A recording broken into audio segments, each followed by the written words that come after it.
আচ্ছা এই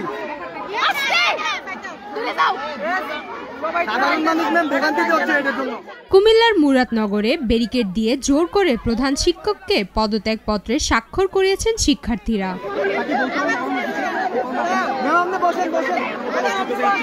৫ সেপ্টেম্বর সন্ধ্যায় উপজেলা কমপ্লেক্সের ভিতরে এ ঘটনা ঘটে। স্বাক্ষর নেওয়ার ভিডিও সামাজিক যোগাযোগ মাধ্যম ফেসবুকে ছড়িয়ে দেওয়া হয়েছে।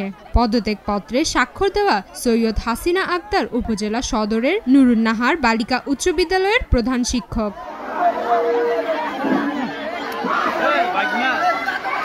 কয়েকজন শিক্ষার্থী বলেন, প্রধান শিক্ষকের নিয়োগ অবৈধ।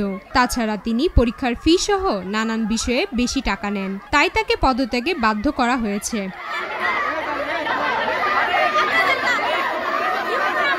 বিদ্যালয়টির বর্তমান সভাপতি ও উপজেলা নির্বাহী কর্মকর্তা সিফাত উদ্দিন বলেন, কিছু শিক্ষার্থী নুরুন্নাহার বালিকা উচ্চ বিদ্যালয়ের প্রধান শিক্ষকের পদত্যাগপত্র আমার কাছে দিয়ে গেছে।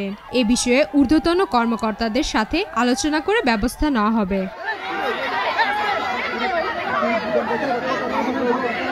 ওই শিক্ষকের বিরুদ্ধে সুনির্দিষ্ট কোনো অভিযোগ না থাকার পরেও এমন ঘটনার নেপথ্যে ৩ জন আওয়ামী লীগ নেতার নাম এখন অভিভাবকদের মুখে মুখে। তারা অষ্টম ও নবম শ্রেণীর কিছু শিক্ষার্থীদের ভুল বুঝিয়ে এ ঘটনা ঘটিয়েছে বলেও মন্তব্য করে বিদ্যালয়টির অভিভাবক সদস্য জাকির হোসেন।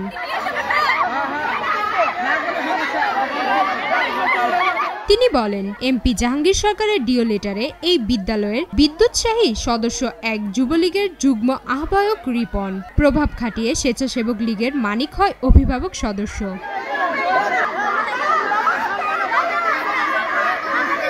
কমিটিটি হওয়ার শুরু থেকে এই দুজন আওয়ামী লীগ নেতা রিঙ্কুকে সঙ্গে নিয়ে নানান পায়তারা করে প্রধান শিক্ষক হাসিনা বেগমকে হটানোর জন্য। গত ৫ তারিখ দেশে পরিবর্তন আসায় তারা এলাকা ছাড়ে, কিন্তু নেপথ্যে থেকে বর্তমান কিছু শিক্ষার্থীকে ঢাল হিসেবে ব্যবহার করছে তারা। যেসব শিক্ষার্থী এ কাজে নেতৃত্ব দিয়েছেন তাদের অধিকাংশই আওয়ামী লীগ নেতাদের সন্তান।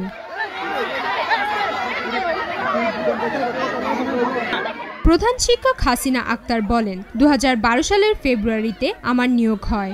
১ যুগ পর আমার বিরুদ্ধে এমন মিথ্যা অভিযোগ মানসিকভাবে কষ্ট দিয়েছে। শিক্ষার্থীরা আমাকে ব্যারিকেড দিয়ে সন্ধ্যা পর্যন্ত আটকে রেখে জোরপূর্বক আমার কাছ থেকে পদত্যাগের স্বাক্ষর নেয়।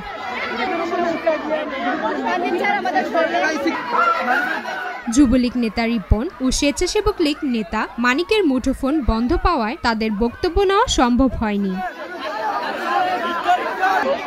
সুমাইয়া মিতু, ভোরের কাগজ। আচ্ছা এই সাধারণ মানুষ ভোগান্তি হচ্ছে এটার জন্য।